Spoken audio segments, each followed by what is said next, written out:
I watched my daughter, Tanya's car, pull away from the Shady Pines nursing home, her laughter still ringing in my ears. Through the dusty window, I could see her and her husband Tyrell high-fiving each other like they'd just won the lottery, which, in their minds, they had.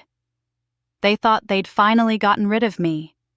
They thought my house, my beautiful house that I'd worked 40 years to pay off, would be theirs to sell.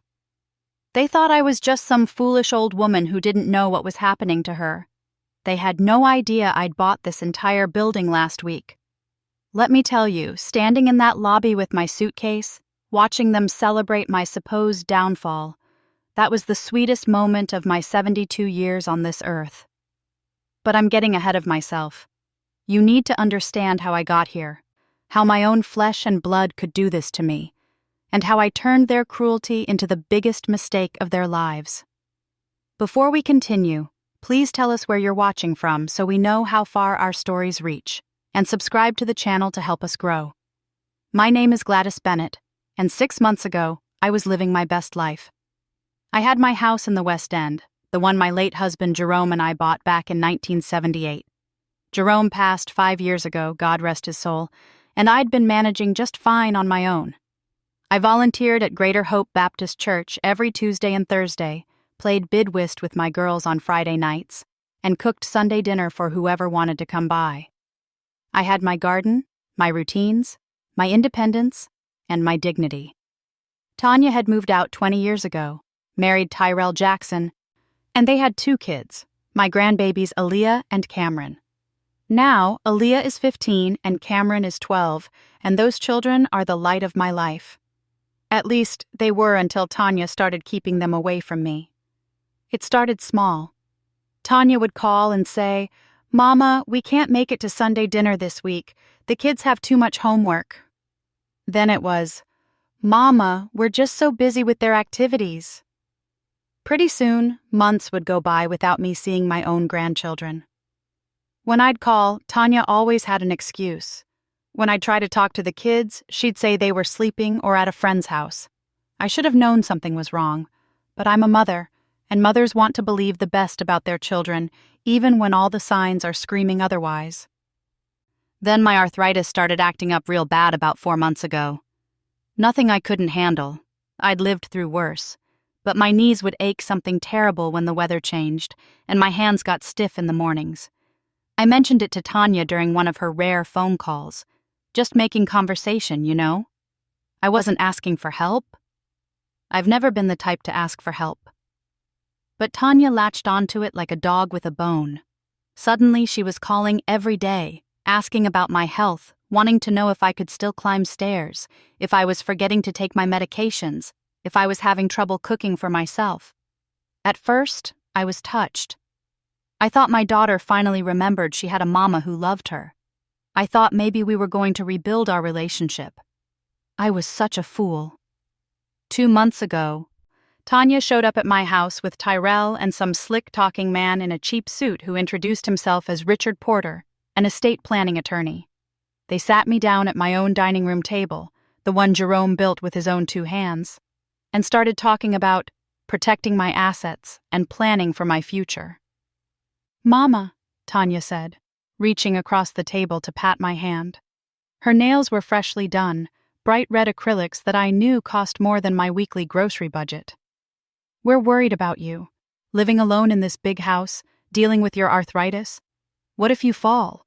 What if something happens and no one finds you for days?" "I'm fine," I told her. "I've got my friends from church. Pastor Williams checks on me, and y'all are just a phone call away." Tyrell leaned forward, his gold chain catching the light. "Ma Bennett, we love you, but you have to be realistic. This house is too much for you to maintain. The stairs, the yard work, all these rooms. And property values in this neighborhood are going up. You could sell this place, move somewhere smaller and safer, and have money left over for your care." The attorney cleared his throat. "Mrs. Bennett, I've prepared some documents that would make the transition easier. If you were to sign over power of attorney to your daughter, she could help manage your financial affairs. Take some of that burden off your shoulders." Something in my gut twisted. I'd been around long enough to smell a rat, and this whole conversation reeked. But Tanya was my daughter, my only child, the baby girl I'd rocked through countless nights, whose tears I'd dried, whose triumphs I'd celebrated. How could I look at her and see a schemer? "I need time to think about this," I said. Tanya's smile got tight. "Of course, Mama. Take all the time you need. But don't wait too long. These things have a way of becoming urgent when you least expect it." They left, and I sat at that table for an hour, just thinking. Then I did what I always do when life gets confusing. I called my best friend Wanda Cole. Wanda and I have known each other since 1969, when we were both young mothers trying to figure out how to raise black children in a world that wasn't always kind to them. She's sharp as a tack and doesn't mince words. "Girl, hang up and call your own lawyer right now," Wanda said the second I finished explaining. "That child is trying to steal your house right from under you." "Don't say that," I protested. "She's concerned about me, that's all." Gladys Bennett, I love you like a sister, but sometimes you can be thick as brick. When has Tanya been concerned about anybody but herself? When's the last time she took you to one of your doctor appointments? When's the last time she brought those grandkids by without you begging? And now suddenly she's worried about you falling down? Please. I wanted to argue, but I couldn't. Deep down, I knew Wanda was right. "What should I do?" I asked. "First, don't sign anything. Second, call Eugene Washington. You remember him from church? His son Darius is a lawyer, does elder law. Have him look at whatever papers they brought. And third, watch your back. If Tanya's desperate enough to bring in an attorney, she's planning something." I took Wanda's advice and called Darius Washington that very day. He's a good man, probably mid-40s, smart as a whip and patient as Job. He came by my house that evening and looked over the papers Tanya had left behind. His face got darker with every page he turned. Finally, he looked up at me and said, "Mrs. Bennett, if you had signed these documents, your daughter would have had complete control over every asset you own. Your house, your bank accounts, your investments, everything. She could sell your house without your permission, move you anywhere she wanted, and you'd have almost no legal recourse." My blood ran cold. "But she said it was just to help me." "That's what they all say," Darius replied gently.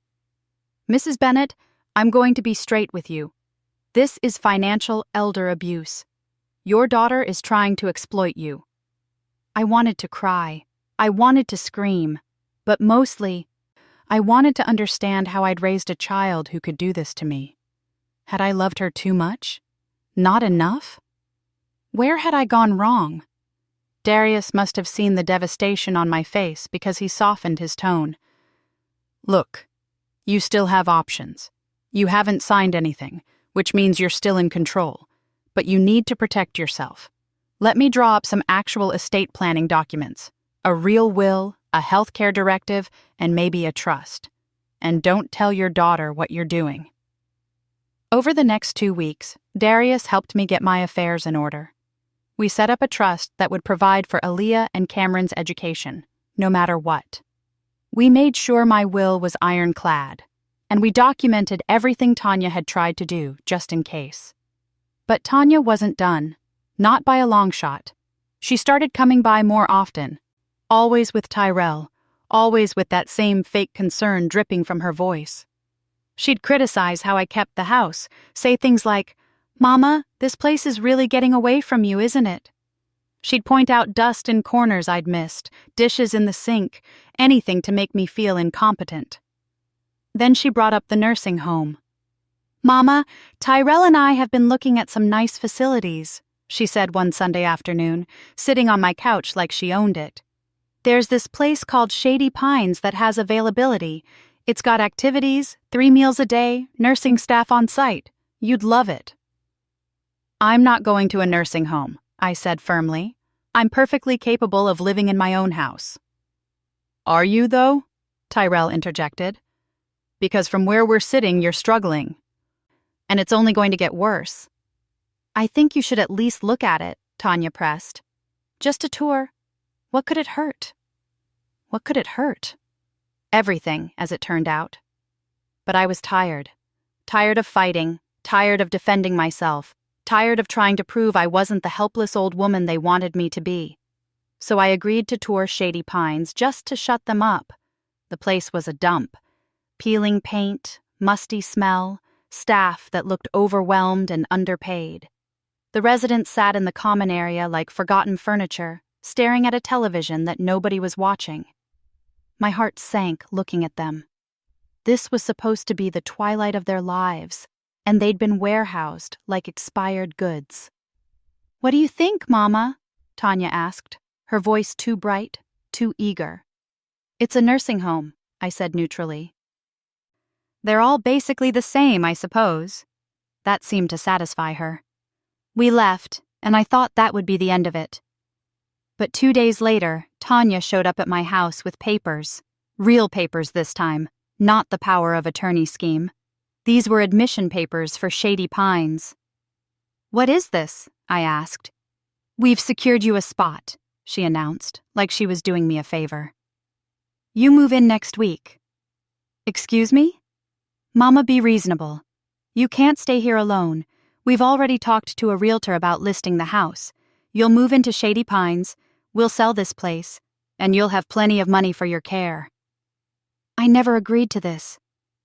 Tanya's mask slipped for just a second, and I saw something cold and calculating in her eyes. "Mama, you're not thinking clearly. Your memory issues. Your confusion? It's obvious you need more help than you're willing to admit. Now we can do this the easy way, or we can do it the hard way. But either way, you're moving to Shady Pines." "Are you threatening me?" I asked quietly. "I'm trying to help you," she snapped. "But if you won't accept help voluntarily, Tyrell and I are prepared to petition the court for guardianship. We've already talked to Dr. Morrison about your declining cognitive function." Dr. Morrison? My family doctor of 20 years? I'd just seen him last month for my annual checkup, and he'd said I was sharp as ever, healthier than most people half my age. "What did you do?" I whispered. But Tanya just smiled. "Sign the papers, Mama. Make this easy on everyone." I signed them, but not because I was giving up. Because I'd just realized exactly how far my daughter was willing to go, and I needed time to think, to plan, to figure out my next move. That night, I called Wanda, and I called Darius, and together we came up with a plan so bold, so perfect, that even now I can barely believe I pulled it off. I sold my house, not to Tanya's realtor, but to a nice young family from the church for a fair price. The money went into an account that Tanya couldn't touch. Then I made some calls, pulled some strings, and discovered that Shady Pines was actually for sale. The owner was retiring, moving to Florida, and looking for a quick buyer. I bought it, the whole thing, building, business, everything. And then I waited. Moving day came, and Tanya and Tyrell showed up with a U-Haul that was way too big for my few belongings. They wanted to pack up the whole house, sell everything, keep whatever money they could squeeze out of my life's possessions. "The house is already sold," I told them calmly. "Everything in it goes to the new owners. I've already moved what I'm taking with me." Tanya's face went purple. "You did what? Mama, you can't just sell the house without telling us." "It's my house," I reminded her. "I can do whatever I want with it." The ride to Shady Pines was silent except for Tyrell's angry muttering under his breath about ungrateful and teaching her a lesson. In the back seat, I sat with my suitcase and my purse, watching the neighborhood I'd loved for decades fade away, and I smiled. They pulled up to Shady Pines and practically dragged me out of the car. "You're going to regret this," Tanya hissed in my ear as we walked to the entrance. "You could have had a nice room in a nice place, but you had to be difficult. So now you get this dump, and when you need us, we won't be there." "I understand," I said meekly. They signed me in at the front desk, barely listening as the receptionist explained procedures. Then they turned to leave, and that's when I heard it. Tanya's laugh, high and mean and triumphant. "Finally," she said to Tyrell as they walked away. We're free. No more pretending to care, no more wasted Sundays, no more old lady drama. And once that house money clears, we're golden. Should we wait to see her settled? Tyrell asked, but he was already pulling out his car keys. Are you kidding? Let the staff deal with her. That's what we're paying them for. Besides, I need a drink to celebrate. They drove away, high-fiving, laughing, already planning how to spend money that wasn't theirs. I stood at that window, watching until their car disappeared around the corner. Then I picked up my suitcase, straightened my spine, and walked toward the director's office. The real show was about to begin. I knocked on the director's office door, and a tired-looking woman in her 50s answered. Her name tag read, Director Patricia Moss. She looked like she'd been fighting a losing battle for years. Exhausted eyes, wrinkled scrubs, the weight of too much responsibility on shoulders that were already bowed. Mrs. Bennett? She said, glancing at a clipboard. Yes, your daughter just checked you in. Let me show you to your room.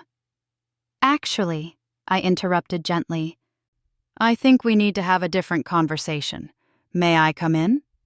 She looked confused, but stepped aside. Her office was small and cluttered, with stacks of paperwork covering every surface. A half-eaten sandwich sat on her desk next to a cold cup of coffee. This woman was drowning, and nobody was throwing her a life preserver. I closed the door behind me and set down my suitcase. Then I pulled out a folder from my purse and handed it to her. What's this? She asked. The deed to this building, I said, along with the business transfer documents. As of last Tuesday, I own Shady Pines Nursing Home, which means, Ms. Moss, that I'm your new boss.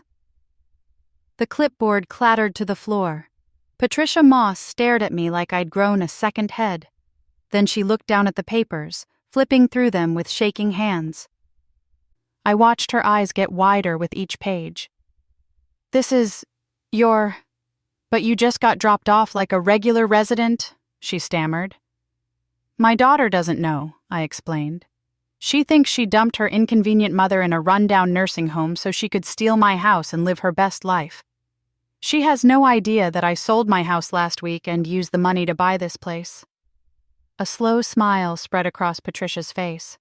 It was the first genuine expression I'd seen from her. Mrs. Bennett, that is the most beautiful thing I've ever heard. Call me Gladys.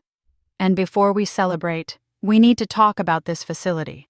I took a tour last week, and Patricia, this place is falling apart. Her smile faded. I know. I've been begging the previous owner for years to invest in upgrades, better staff ratios, decent food service. But he just wanted to squeeze every penny out of this place until he could sell it and retire. I stayed because these residents need someone who cares, but I can't do it alone anymore. You won't have to, I told her. I bought this place for 2 reasons.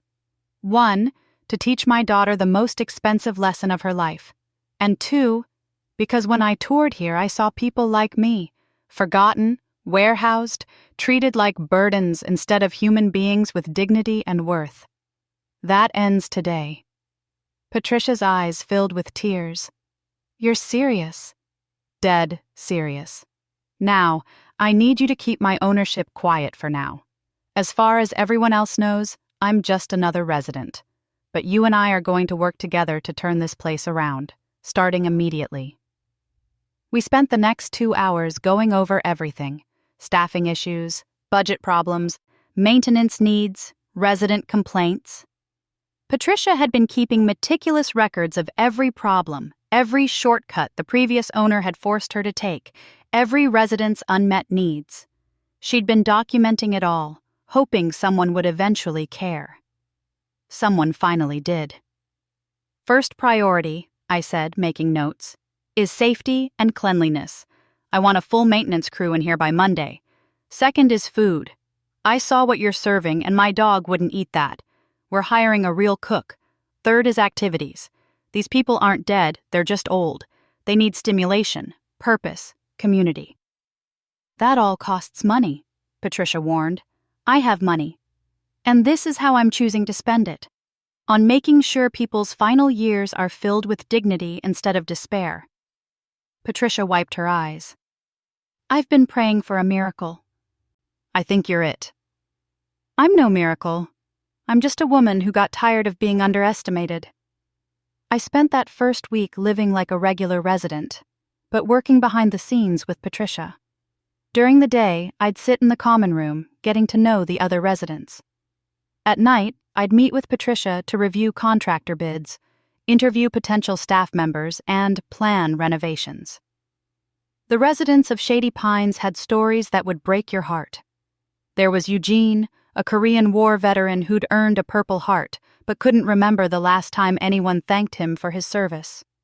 There was Loretta, a former schoolteacher who'd taught 3 generations of children to read, but now had no visitors except the occasional former student. There was Deshawn, only 62 but in a wheelchair after a construction accident, abandoned by family who saw him as damaged goods.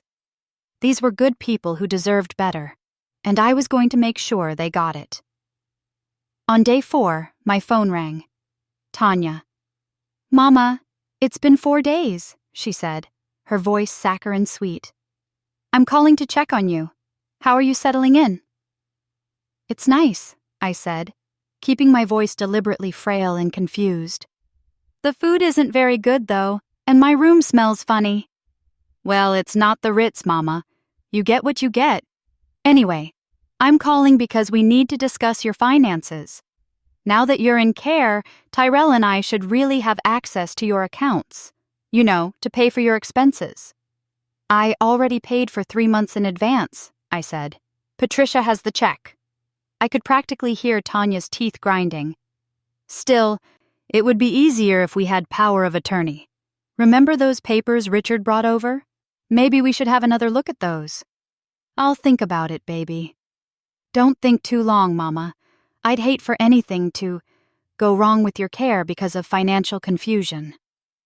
There it was, the threat, barely veiled. Sign over your money or suffer the consequences. "I understand, Tanya." I hung up and immediately called Darius Washington. "She's getting desperate," I told him. "How long until she finds out about the house sale?" "The deed transferred last week, and it's public record. If she checks, she'll know. But based on what you've told me, she's not that smart. She probably assumes she has time." "What about the nursing home purchase?" "That's registered under the LLC we set up. Unless she specifically searches for Shady Pines ownership records and knows to look for the LLC, she won't connect it to you. But Gladys, you can't hide forever. Eventually she'll find out." "I know. I just want to get this place in order first. When she discovers what I've done, I want to be standing in a facility that proves I'm not some confused old lady. I want her to see that I'm sharp, capable, and 10 steps ahead of her." "You're enjoying this," Darius said, and I could hear the smile in his voice. "Shouldn't I? My own daughter tried to rob me. I'm allowed to take some satisfaction in outsmarting her." By the end of week 2, things were changing fast at Shady Pines. We'd hired 3 new nurses, 2 CNAs, and the activities coordinator named Jasmine who was young and energetic and treated the residents like people instead of problems. We'd brought in contractors to fix the plumbing, paint the walls, and replace the ancient carpet that had been holding smells for probably 20 years. The residents noticed. Eugene started smiling again. Loretta helped Jasmine plan a book club. Deshawn began rolling himself around the building, checking on other residents and making sure everyone was okay. One evening, Loretta pulled me aside. "Gladys, I don't know what you're doing, but I know you're behind these changes. I was a teacher for 40 years. I can spot a leader when I see one." I smiled. "I just made a few suggestions to the director." "Honey, please. Patricia has been here for 5 years and nothing's changed until you showed up." "You bought this place, didn't you?" "No point in lying to someone that perceptive." "How'd you know?" "The way Patricia looks at you, the way she consults with you before making decisions, and the fact that a woman who supposedly got dumped here by her family has been walking around with contractor bids and invoice statements in her purse." She tapped her temple. "Like I said, I was a teacher. I notice things." I'd appreciate it if you kept that to yourself for now, I said. Your secret's safe with me. But can I ask why the secrecy? I told her everything. Tanya's betrayal, the attempted financial abuse, my plan to teach her a lesson she'd never forget. Loretta laughed so hard she nearly fell out of her chair. Oh, honey, when that girl finds out what you did, she's going to lose her mind. I want front row seats. You'll have them, I promised. The explosion came on day 16. I was in the common room with Eugene and Deshawn, watching a Braves game and actually enjoying the new food: real fried chicken, collard greens, cornbread that tasted like my grandmother used to make, when Tanya burst through the front doors like a tornado. Her face was red, her eyes were wild, and she was waving papers in the air like weapons. "Where is she?" Tanya screamed at the receptionist. "Where's my mother?" The receptionist, a sweet young woman named Kiara, who we'd hired just 3 days ago, stayed calm.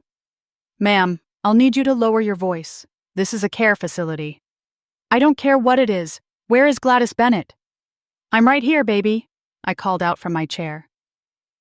"What's got you so upset?" Tanya whirled around and stormed over to me, Tyrell trailing behind her, looking uncomfortable. She thrust the papers in my face. "What is this?" she demanded. I glanced at them. Property transfer documents for my house. So she'd finally checked. "Those are the papers showing I sold my house," I said calmly. "I told you I'd already sold it." "You sold it for $350,000!" she shrieked. "To some random family. Mama, that house was worth at least $400,000. You threw away $50,000. "I sold it to a nice young family from my church for a fair price," I corrected. "The Johnsons have 3 children and were praying for a home. I was happy to help them." "You were happy to—" Tanya was so angry she couldn't finish the sentence. "That was my inheritance. That was my house!" "No," I said, my voice hardening. "That was my house, mine and Jerome's. We worked for 40 years to pay it off, and I had every right to sell it to whoever I wanted." "Where's the money?" Tyrell interjected. "Because it's not in your regular account." "How would you know what's in my account?" I asked dangerously. They exchanged glances. Tanya recovered first. "We've been monitoring your finances to make sure you weren't being taken advantage of." "You mean you've been illegally accessing my bank accounts to see what you could steal?" "That's not what—" "I know exactly what it is. And for your information, the money from my house sale is in a trust. A trust that you can't touch, can't access, and can't steal. It's going to pay for my care here for the next 20 years if I live that long, and anything left over goes to Aaliyah and Cameron's college fund." Tanya's mouth opened and closed like a fish. "You can't do that." "I already did. Now, if you'll excuse me, I'm trying to watch the game." "This isn't over," she hissed. "You're clearly not in your right mind, making poor financial decisions, giving away family property. Tyrell and I are going to petition for guardianship like we should have done in the first place." I smiled up at her. "Go ahead and try. But I should warn you. I've been documenting everything.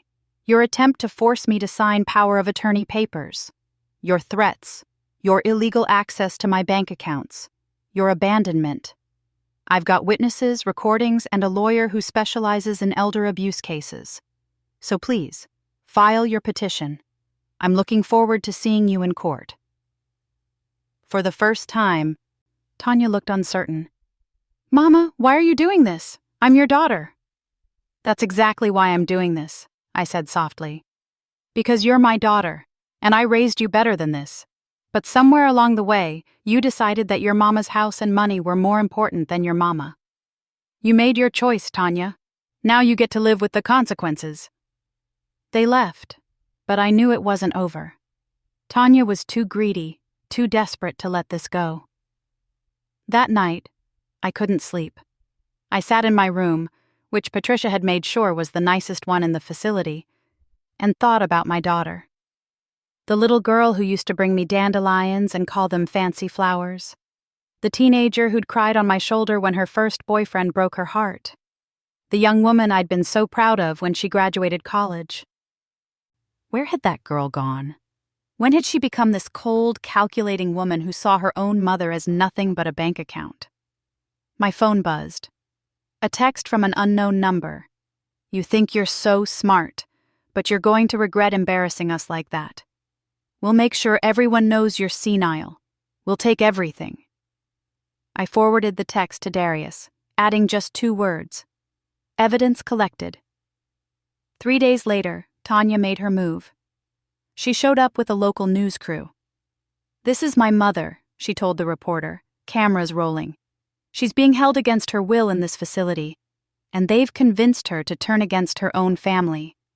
This is elder abuse, and I'm here to rescue her." The reporter, a young woman who looked fresh out of journalism school, seemed excited by the dramatic story. She followed Tanya inside, camera crew in tow. Patricia intercepted them in the lobby. "Ma'am, you can't bring cameras in here without permission from our residents."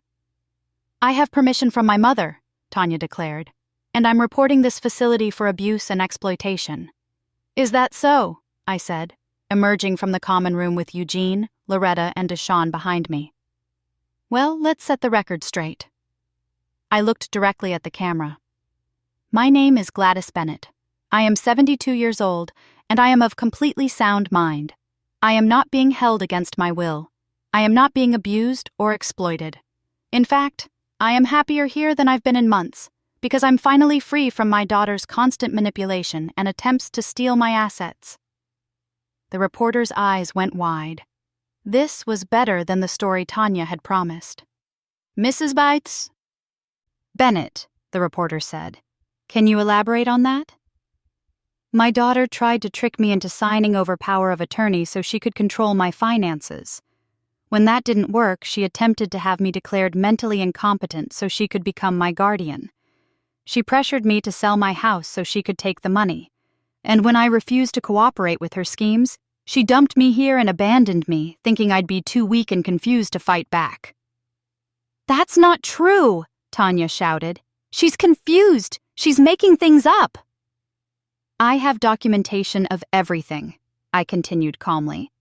"Text messages, recorded phone calls, witness statements, and legal consultation records. My daughter is guilty of attempted financial elder abuse, and if she continues to harass me, I will press charges." The camera swung to Tanya, who looked like she wanted to melt into the floor.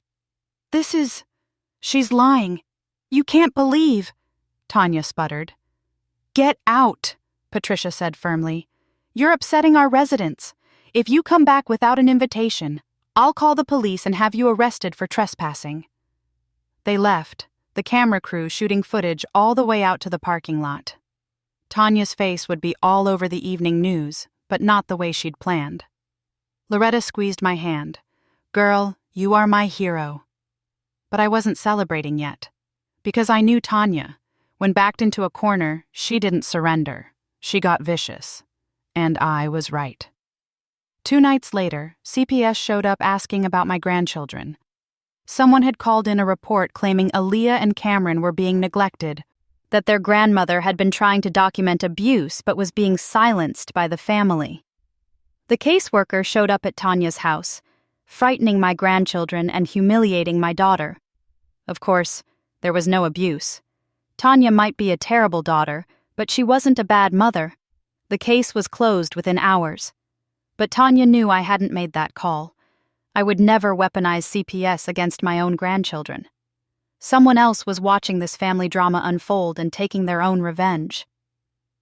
The next morning, my phone rang. It was Tanya, and she was crying. "Mama, please," she sobbed. "Please make it stop. They came to my house. They questioned my babies. Aaliyah was terrified. Cameron wouldn't stop crying. This has gone too far." "I didn't call CPS," I said quietly. "Then who did?" "I don't know. But Tanya, when you start down a road of lies and manipulation, you make enemies. Someone out there saw what you tried to do to me and decided you deserved a taste of your own medicine." "I'm sorry," she whispered. "I'm so sorry, Mama. We needed money. Tyrell's business failed, and we're drowning in debt, and I thought you wouldn't miss it." I thought you'd be taken care of, and we'd have enough to save our family. Finally, the truth. Not greed for greed's sake, but desperation. It didn't excuse what she'd done, but it explained it. "Why didn't you just ask me for help?" I said. "Because I was ashamed. Because I'm supposed to be the successful one, the one who made it. How could I tell my mama that I'd failed?" "Oh, Tanya," I sighed. "Pride comes before the fall, baby." "And you fell hard." "Can you ever forgive me?" I thought about it, really thought about it. Could I forgive my daughter for trying to steal from me, manipulate me, abandon me? Could I forget the cruelty in her laugh as she drove away from Shady Pines? I don't know, I answered honestly. But I know this. You need to tell Aaliyah and Cameron the truth. They need to know what their mother did and why it was wrong. Because if you don't teach them better, they'll grow up thinking that using people is acceptable. That family doesn't matter. That money is more important than love. "I will," Tanya promised. "Mama, I will. And I'll make this right somehow. I swear." She hung up, and I sat there in my room at Shady Pines, wondering if she meant it. Wondering if people could really change, or if this was just another manipulation. Only time would tell. But one thing was certain. I wasn't done yet. Not with Tanya. Not with Shady Pines. Not with proving that being old didn't mean being powerless. The real battle was just beginning. 3 weeks passed before I saw Tanya again. But in those 3 weeks, Shady Pines transformed into something beautiful. The contractors finished the renovations. We painted every wall in warm, welcoming colors. We replaced the flickering fluorescent lights with softer fixtures that didn't make everyone look half dead. We installed new flooring, fixed the plumbing, and brought in comfortable furniture for the common areas. The dining room got a complete overhaul. Real tables with tablecloths, proper dishes instead of disposable trays, and a kitchen staff that actually knew how to cook soul food. But the physical changes were nothing compared to the spiritual ones. Eugene started a veterans support group that met every Wednesday. Men and women who'd served their country finally had a place to share their stories with people who understood. Loretta organized a reading program where residents would record themselves reading children's books, and we'd donate the recordings to elementary schools. Deshawn convinced me to let him start a garden in the back courtyard, and suddenly residents who hadn't been outside in months were planting tomatoes and talking about their own gardens from years past. We brought in a gospel choir from Greater Hope Baptist Church to perform every other Sunday. We started hosting family-style dinners once a month, where residents could invite guests. We created a beauty salon where the ladies could get their hair done proper, and a barber shop where the men could get fresh cuts and talk trash about sports. Shady Pines stopped being a place where people went to wait for death. It became a community where people actually lived. And through it all, I kept my ownership quiet. Only Patricia, Loretta, Eugene, Deshawn, and my lawyer Darius knew the truth. To everyone else, I was just Gladys Bennett, a resident who happened to have good ideas that the director valued. But secrets have a way of coming out, especially when you're trying to teach someone a lesson. On a Tuesday afternoon, exactly 1 month after Tanya had dropped me off, I was in the courtyard helping Deshawn with the garden when Patricia came rushing out. "Gladys, you have visitors," she said, her voice tight with meaning. I looked up and saw them through the glass doors, Tanya, Tyrell, and my grandbabies Aaliyah and Cameron. My heart squeezed. I hadn't seen those children in almost 6 months before all this started, and now here they were, looking nervous and uncertain. I stood up, brushed the dirt off my hands, and walked inside. Aaliyah saw me first.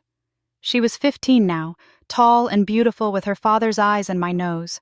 When she spotted me, her face crumpled and she ran straight into my arms. "Grandma," she sobbed. "Grandma, I'm so sorry. We didn't know. We didn't know what Mom was doing." Cameron was right behind her, 12 years old and trying so hard to be tough, but his lip was trembling. I pulled them both close and breathed in the smell of their hair, the weight of their arms around me, the solid proof that they were real and here and mine. "Shh," I whispered. "It's okay, babies. It's okay." Over their heads, I looked at Tanya.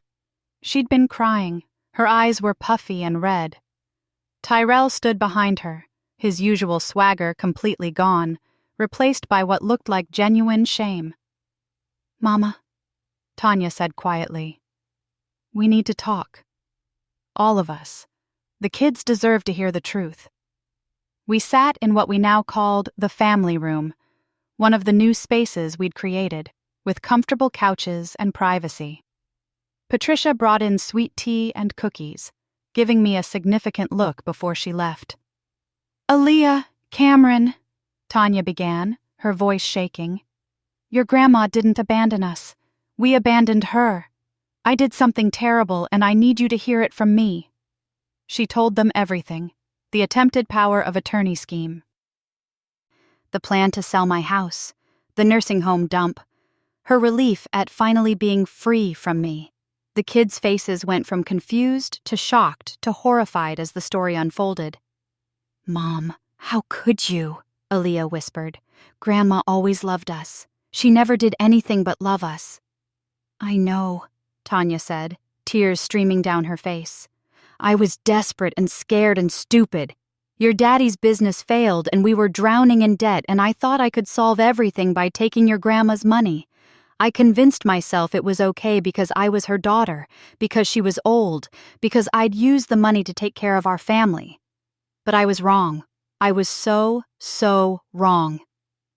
Cameron looked at me. "Did you really buy this place, Grandma?" I blinked. "What?" "I heard Mom and Dad talking about it last night. They said you bought the nursing home. They said that's why the news reporter came. They said you're rich, and you've been pretending to be just a regular resident." Out of the mouths of babes. I glanced at Tanya, who nodded. "We figured it out last week," she admitted. "Tyrell found the business registration. When we realized you'd used your house money to buy Shady Pines, to buy the exact place where we dumped you." She let out a bitter laugh. "It was the most perfect revenge I could imagine. You turned our cruelty into your power." "It wasn't about revenge," I said quietly. "Not entirely. Yes, I wanted to prove I wasn't some helpless old woman you could manipulate. But mostly, I wanted to create something good. This place was terrible, and the people here deserved better." "So I made it better." "You always make things better," Cameron said. "Remember when I was little and fell off my bike and needed stitches? Mom was freaking out, but you stayed calm and told me stories the whole way to the hospital so I wouldn't be scared. And when I didn't make the volleyball team in 8th grade," Aaliyah added, "you took me for ice cream and told me about all the times you failed at things before you succeeded. You made me feel like failing wasn't the end of the world." The memories hurt and healed at the same time. These were my grandchildren, and I'd missed so much of their lives over the past year because their mother had kept them from me. "I want to be part of your lives again," I said. "But Tanya, things can't go back to the way they were. You tried to steal from me. You abandoned me. You threatened me. That breaks something, baby. That breaks trust." "I know," she whispered. "And I don't expect you to trust me again, not right away. But Mama, can I try? Can I earn it back? Can I prove that I'm not the horrible person I became?" I looked at her, really looked at her, and I saw past the makeup and the designer clothes and the desperation. I saw my daughter, the one I'd raised, the one who was capable of better, the one who'd made terrible choices, but was finally taking responsibility for them. "Here's what's going to happen," I said. "First, you and Tyrell are going to get honest about your financial situation. No more secrets, no more pride. If you need help, you ask for help the right way." They both nodded. "Second, these children are going to visit me every Sunday. Here, at Shady Pines, they're going to meet the residents, help with activities, and learn what it means to treat elderly people with dignity and respect." "We will," Aaliyah promised immediately. We want to. Third, Tanya, you're going to volunteer here. 20 hours a month, minimum. You're going to see what this place was and what it's becoming. You're going to understand exactly what you tried to throw me into. Tanya's eyes widened, but she nodded. Okay, I'll do it. And fourth, I said, my voice hardening, if you ever try to manipulate me or control me or take advantage of me again, I will press charges. I have enough evidence to put you in jail for attempted elder abuse. I haven't used it because you're my daughter and I love you. But that love has limits, Tanya. Test them again, and you'll see what happens. I understand, Mama. I swear I'll never... Don't swear, I interrupted. Just do better. Show me through your actions, not your words. We sat in silence for a moment. Then Cameron said, Grandma, can we see your room? And can you introduce us to your friends? I smiled. I'd love that. I gave them the full tour, my room with its view of Deshawn's garden, the common area with the new television and comfortable seating, the dining room where residents were playing cards and dominoes, the activity room where Jasmine was teaching a painting class. Everywhere we went, residents greeted me warmly. They'd become my family, these forgotten people who'd been given a second chance at living. Eugene shook Cameron's hand and told him stories about flying helicopters in Korea. Loretta gave Aaliyah a book and made her promise to come back and discuss it. Deshawn showed them the garden and let Cameron help water the tomato plants. I watched my grandchildren's faces transform as they realized these weren't just old people, they were individuals with stories and humor and wisdom and life. Grandma, Aaliyah said as we walked back to the family room, this place is actually really cool. It's not like I thought a nursing home would be. That's because it's not really a nursing home anymore, I said. It's a community, a home for people who deserve to be treated like family. When it was time for them to leave, both kids hugged me so tight I could barely breathe. Aaliyah whispered in my ear, I'm proud of you, Grandma. What you did, standing up to Mom, making something beautiful out of something mean. That's real strength.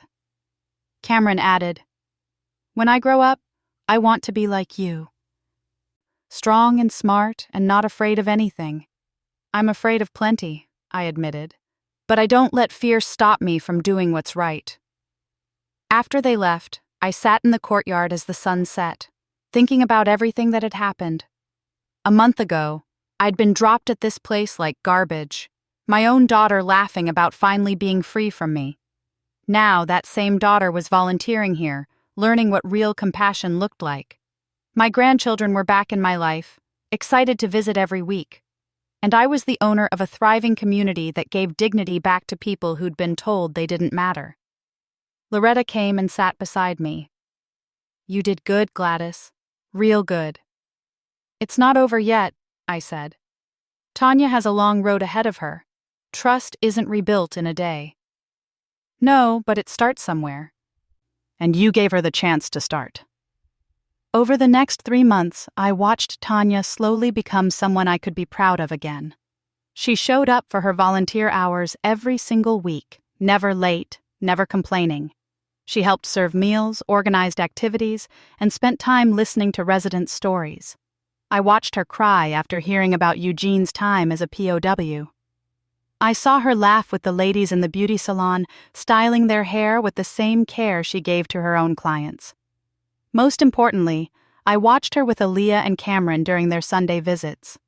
She'd bring them, stay the whole afternoon, and participate alongside them. She was learning, finally, that family wasn't about what you could take. It was about what you gave. Tyrell surprised me, too. He started helping Deshawn with the garden, and the two men developed an unlikely friendship. One Saturday, I overheard them talking. I messed up bad, man, Tyrell was saying. Put pressure on my wife to do things I knew were wrong because I was too proud to admit my business failed. I was so focused on looking successful that I forgot to actually be a decent person. What matters is you're doing different now, Deshawn replied. Can't change the past, but you can build a better future. In month 4, something unexpected happened. The local news did a follow-up story on Shady Pines, this time focusing on the transformation. They interviewed residents who talked about how much their lives had improved. They showed the before and after photos. And at the end, they revealed that the woman who'd bought and renovated the facility was actually a resident herself, a woman whose daughter had tried to exploit her, but who'd turned betrayal into blessing. The story went viral. Suddenly, people were calling about their own elderly parents, asking if we had openings. Other nursing homes were reaching out, wanting to know how we'd created such a vibrant community. I even got a call from the governor's office, asking if I'd serve on a committee to improve elder care standards across the state. "Gladys Bennett, you're famous," Patricia teased, showing me the hundreds of comments on the news station's website. "I'm not interested in fame," I said. "I'm interested in making sure what happened to me, a daughter who saw her mother as nothing but a bank account, doesn't happen to other families." But the attention did bring something valuable: donations. People who'd seen the story sent money specifically to support Shady Pines. Businesses offered to sponsor activities. A local college started a program where nursing students would volunteer at our facility for hands-on experience, and we'd teach them how to care for elderly patients with dignity and respect. Shady Pines became a model for what elder care could be. On a warm Sunday in May, exactly 6 months after Tanya had dropped me off laughing, we held a special celebration. We'd invited the families of all our residents, plus community members who'd supported us. The courtyard was decorated with lights and flowers from Deshawn's now thriving garden. The kitchen staff prepared a feast. The gospel choir from Greater Hope Baptist came to perform. I stood at the microphone, looking out at all the faces. Residents who'd become friends, staff who'd become family, and my own family, including Tanya, Tyrell, Aaliyah, and Cameron. 6 months ago, I was brought to this place against my will, I began. My daughter thought she was dumping her inconvenient mother in a rundown facility where I'd fade away quietly while she profited from my life's work. Instead, I bought this facility and turned it into something beautiful. Not to punish her, though I won't lie and say there wasn't some satisfaction in that, but mainly because I looked around and saw people like me. People who'd built this country, raised families, contributed to their communities, and were now being treated like they didn't matter anymore. I paused, looking directly at Tanya. My daughter made a terrible mistake. She let financial desperation and pride turn her into someone cruel. But she's spent the last 6 months learning, changing, and proving that people can be better than their worst moments. I'm proud of the woman she's becoming, even if I'm still healing from the woman she was. Tanya wiped her eyes, and Aaliyah put an arm around her mother's shoulders. This place represents something bigger than revenge or redemption, I continued. It represents the truth that our elderly citizens deserve dignity, community, and joy. They deserve to be treated like the valuable human beings they are, not like burdens to be managed. And if my story inspires other families to treat their elders with love instead of exploitation, then everything I went through was worth it. The crowd erupted in applause. Eugene whistled. Loretta shouted, "Amen!" Deshawn rolled his wheelchair forward and raised his fist in solidarity. After the speeches, after the food, after the music and dancing and celebration, my family gathered in a quiet corner of the courtyard. "Mama," Tanya said softly, "I know I can never fully make up for what I did, but I want you to know that I see you now. Really see you, not as my mother who I can use or manipulate or take for granted, but as Gladys Bennett, a woman who is strong, brilliant, compassionate, and more powerful than I ever gave her credit for. You didn't just survive what I did to you, you turned it into something that's changing lives. Including mine." "And ours," Aaliyah added, taking my hand. "Grandma, before this, I thought old people were just old. Like, I never thought about them being real people with dreams and stories and feelings. But now I see you and Eugene and Loretta and everyone here, and I understand that getting old doesn't mean your life stops mattering. Thank you for teaching me that. Cameron nodded vigorously. Plus, Deshawn is teaching me about plants, and Eugene is teaching me about history, and I'm learning so much more than I do in school. I pulled them all close. Tanya, Tyrell, Aaliyah, Cameron, my imperfect, complicated, beautiful family. We all make mistakes, I said. What matters is what we do after. How we grow, how we change, how we make amends. Tanya, you hurt me deeply. And yes, part of me is still angry about that. But I'm also your mother, and I see you trying. Keep trying. Keep showing up. Keep being better. That's all I can ask. I will, Mama. I promise I will. As the sun set over Shady Pines, my Shady Pines, the community I'd built from the ashes of my daughter's betrayal, I felt something I hadn't felt in a long time. Peace. Not because everything was perfect. Not because all the hurt was healed. But because I'd proven something important to myself and to the world. Being old didn't mean being powerless. Being betrayed didn't mean being defeated. And losing everything could actually mean gaining something far more valuable: dignity, purpose, and the knowledge that you're strong enough to rise from anything. My daughter had left me at a nursing home laughing, thinking she'd won. She didn't know I'd bought the whole building last week. But more than that, she didn't know that her cruelty would become my catalyst, that her betrayal would lead to my transformation, that trying to make me small would instead reveal exactly how powerful I really was. And now she knew. Now everyone knew. And Gladys Bennett wasn't done yet. Not by a long shot. That's all for today's story. If this touched your heart, please subscribe and share your own experiences below. We're all in this together.